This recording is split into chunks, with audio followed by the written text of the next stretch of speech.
نحمده ونصلي على رسوله الكريم اما بعد فاعوذ بالله من الشیطان الرجیم بسم اللہ الرحمن الرحیم الحمد للہ ثم الحمد للہ۔ آج سورۃ طٰہٰ شروع کریں گے۔ رب اشرح لی صدری ویسر لی امری واحلل عقدۃ من لسانی یفقہوا قولی رب زدنی علما رب زدنی علما رب زدنی علما اللہم فقہنا فی الدین اللہم فقہنا فی الدین اللہم فقہنا فی الدین۔ اعوذ باللہ السمیع العلیم من الشیطان الرجیم من ہمزہ ونفخہ ونفثہ۔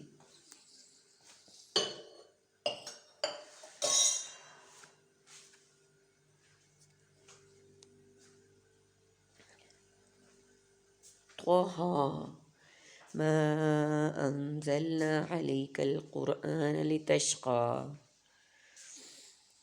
الا تذکرۃ لمن یخشی۔ یہ وہ صورت ہے جس میں حضرت موسیٰ علیہ السلام کا واقعہ ہے اور اس کے ساتھ ساتھ حضرت عمر بن خطاب رضی اللہ تعالیٰ عنہ کے اسلام لانے کا واقعہ ہے۔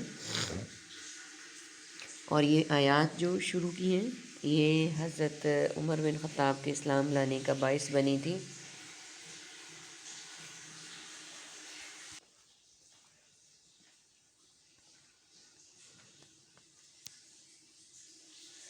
جی واقعہ کچھ یوں ہے کہ حضرت عمر بن خطاب رضی اللہ تعالیٰ عنہ اسلام کے بہت بڑے دشمن تھے،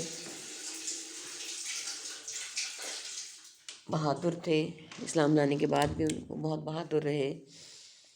نبی اکرم صلی اللہ علیہ وآلہ وسلم کو ان کی بہادری، ان کا ولولہ، جوش اور یہ ساری چیزیں اتنی پسند تھیں کہ آپ صلی اللہ علیہ وآلہ وسلم دعا کیا کرتے تھے اللہ تعالیٰ سے، اللہم کہ اللہ تعالیٰ اللہم بعثنا لعمر بن خطاب ولی عمر بن حشام، کہ اللہ تعالیٰ تو اسلام کو عزت دے عمر بن خطاب یا عمر بن حشام سے، جو تجھے زیادہ محبوب ہو، جو تجھے زیادہ پسند ہو۔ تو ایک دفعہ ایسے ہوا کہ حضرت عمر رضی اللہ تعالیٰ عنہ تلوار ہاتھ میں اٹھائی ہوئی تھی اور گھر سے ارادہ کر کے نکلے تھے کہ جب دین بہت زیادہ پھیلنے لگ گیا کہ نعوذ باللہ آپ صلی اللہ علیہ وآلہ وسلم کو قتل کر دیں گے۔ باہر نکلے تو لوگوں نے پوچھا کہ عمر کدھر؟ تو کہنے لگے کہ نعوذ باللہ آپ صلی اللہ علیہ وآلہ وسلم کو قتل کرنے کے لیے جا رہا ہوں تاکہ دین کا ایک خاتمہ ہو جائے۔ تو لوگوں نے کہا کہ عمر تم جا کہاں رہے ہو؟ پہلے اپنے گھر کی خبر لو، دیکھو تو صحیح کہ تمہارے گھر میں کیا ہو رہا ہے۔ پوچھا کیا ہو رہا ہے؟ تو لوگوں نے بتایا کہ تمہاری بہن اور بہنوئی اسلام قبول کر چکے ہیں، پہلے ان کی خبر لے لو اپنے گھر والوں کی، پھر آگے جانا۔ ویسے ہی تلوار اٹھائی ہوئی تھی، بہن کے گھر چل پڑے۔ ابھی گھر سے دور ہی تھے کہ گھر سے تلاوت کی آواز سنی، ان کے کانوں میں پڑی، سورۃ طٰہٰ کی یہی آیات تلاوت ہو رہی تھیں۔ اندر گئے تو بہن اور بہنوئی نے چھپا لیے وہ کاغذ جن پر وہ آیات لکھی ہوئی تھیں۔ جیسا کہ ہم سب جانتے ہیں کہ شروع کے ٹائم میں کاغذ کے ٹکڑوں پر، چمڑے کی کھال پر، تختیوں پر، اس طرح جانوروں کی کھالوں پر اور ہڈیوں پر لکھی جاتی تھیں آیات۔ تو عمر رضی اللہ تعالیٰ عنہ نے کہا کہ دکھاؤ کہ کیا پڑھ رہے تھے۔ انہوں نے کہا ہم آپ کو دکھا نہیں سکتے۔ تو عمر رضی اللہ تعالیٰ عنہ نے کہا کہ زیادہ زور دیا، بہن کو مارا، بہنوئی کے ساتھ بھی بہت زیادتی کی، اور حیران تھے اس بات پہ کہ یہ کیا چیز ہے کہ بہن میرے اشارے کو دیکھ کر ڈرتی تھی اور آج وہ میری مقابلے پہ کھڑی ہوئی ہے۔ یعنی واقعی یہ دین یا کوئی چیز، کوئی تعلیمات اس طرح کی ہیں کہ وہ مجھ سے ڈر بھی نہیں رہی اور وہ ڈٹی ہوئی ہے۔ انہوں نے کہا کہ میں مار دوں گا تمہیں نا۔ تو انہوں نے کہا کہ مار دو، جان تو چلی جائے گی لیکن جو دین اب دل میں جگہ پکڑ چکا ہے وہ نہیں جائے گا۔ آخر عمر رضی اللہ تعالیٰ عنہ نے کہا کہ مجھے دکھاؤ تو صحیح کہ وہ کیا ہے، میں بھی مسلمان ہونا چاہتا ہوں۔ تو بہن نے کہا کہ پہلے آپ نجس ہیں، ناپاک ہیں، آپ پہلے غسل کر کے آئیں۔ تو تو پھر ہم آپ کو یہ قرآن دکھائیں گے۔ عمر رضی اللہ تعالیٰ عنہ نے غسل کیا، دیکھا، اور اس کے بعد اتنا زیادہ ان چیزوں نے دل میں اثر کیا، آپ صلی اللہ علیہ وآلہ وسلم کی دعا کی قبولیت کا ٹائم آیا۔ ویسے تلوار ہاتھ میں اٹھائی ہوئی ہے اور چلتے جا رہے ہیں آپ صلی اللہ علیہ وآلہ وسلم کے پاس۔ حضرت حمزہ رضی اللہ تعالیٰ عنہ باہر پہرے کے لیے کھڑے ہوئے تھے۔ انہوں نے جیسے عمر کو دیکھا تو آپ صلی اللہ علیہ وآلہ وسلم سے کہا کہ عمر آ رہا ہے اور ہاتھ میں تلوار ہے۔ آپ صلی اللہ علیہ وآلہ وسلم نے کہا کہ آنے دو، وہ اچھی نیت سے آ رہا ہے، کیونکہ اللہ سبحانہ و تعالیٰ آپ صلی اللہ علیہ وآلہ وسلم کو بتا چکے تھے کہ اب عمر رضی اللہ تعالیٰ عنہ کے معاملے میں جو آپ صلی اللہ علیہ وآلہ وسلم کی دعا تھی وہ قبول ہو گئی ہے۔ طٰہٰ حروف مقطعات ہے۔ ما انزلنا، نہیں ہم نے نازل کیا، علیک آپ پر، القرآن قرآن، لتشقیٰ تاکہ آپ مشقت میں پڑیں، الا تذکرہ مگر نصیحت، لمن یخشیٰ اس کے لیے ہے جو ڈرتا ہے۔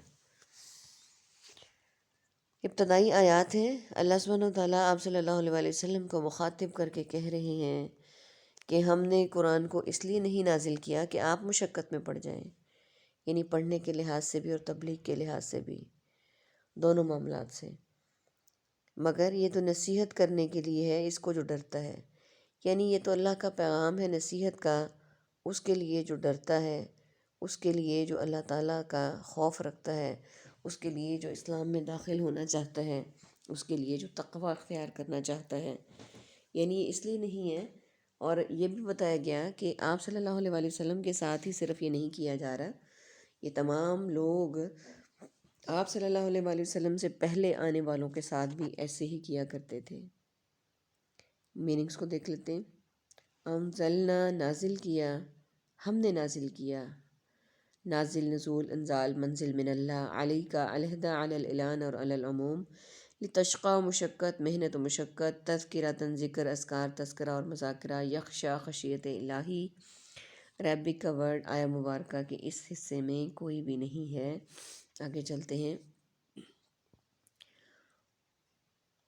تنزیلا ممن خلق الارض والسماوات العلی، نازل کیا گیا ہے اس کی طرف سے جس نے پیدا کیا زمین کو اور آسمانوں کو بلند۔ الرحمن علی العرش استویٰ، رحمان عرش پر قرار پکڑا۔ میننگز کو دیکھ لیتے ہیں اس کو۔ تنزیلاً نازل، نزول منزل، انزال منزل من اللہ، خلق خلق خالق مخلوق اور خلقت، الارض ارض و سما قطع اراضی ارض مقدس، العلا عالی شان، استوا مستوی خط استوا، یہ ہمارے پاس آج کے لیسن کے ورڈز ہیں۔ اور آیا مبارکہ کے ان حصوں میں عربک کا ورڈ کوئی بھی نہیں ہے، تو چلیں دیکھتے ہیں۔ آیت نمبر 4، اللہ سبحانہ و تعالیٰ فرما رہے ہیں کہ نازل کیا ہوا ہے اس کی طرف سے جس نے پیدا کیا زمین کو اور بلند آسمانوں کو۔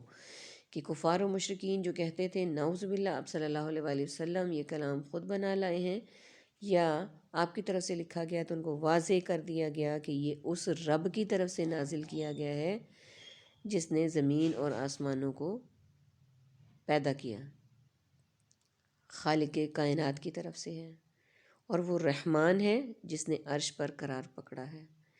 یعنی اب یہاں پر یہ بات واضح ہو گئی، جسے کہا جاتا ہے کہ آپ اللہ تعالیٰ کی ذات جو ہے وہ آسمانوں کے اوپر مقیم ہے، اور یہ کہ عرش کو انہوں نے قرار سے پکڑا ہوا ہے، سکون سے پکڑا ہوا ہے۔ تو یہاں پر یہ بات واضح ہو گئی کہ اللہ تعالیٰ کا جو ٹھکانہ ہے، اللہ تعالیٰ کا جو رہنا ہے وہ عرش پر ہے، اور قرار سے پکڑا ہوا ہے انہوں نے اس کو، یعنی عرش کی بھی ہر چیز اللہ تعالیٰ کی گرپ میں ہے، اور زمین کی بھی، اور اس کے درمیان بھی، اور آگے بھی اور پیچھے بھی۔ آج کے سبق میں ہمارا اتنا ہی، انشاءاللہ آگے اگلے سبق میں پڑھیں گے۔ اللہ تعالیٰ سے دعا ہے کہ اللہ تعالیٰ ہمیں قرآن پاک کو پڑھنے کی، سمجھنے کی، عمل کرنے کی اور پڑھانے کی توفیق دیں، اور اسی طرح سے ہم اپنے اس سلسلے کو پایہ تکمیل تک پہنچائیں۔ آمین ثم آمین۔ وآخر دعوانا ان الحمد للہ رب العالمین. سبحانک اللہم و بحمدک نشہد ان لا الہ الا انت نستغفرک و نتوب الیک. السلام علیکم ورحمۃ اللہ وبرکاتہ.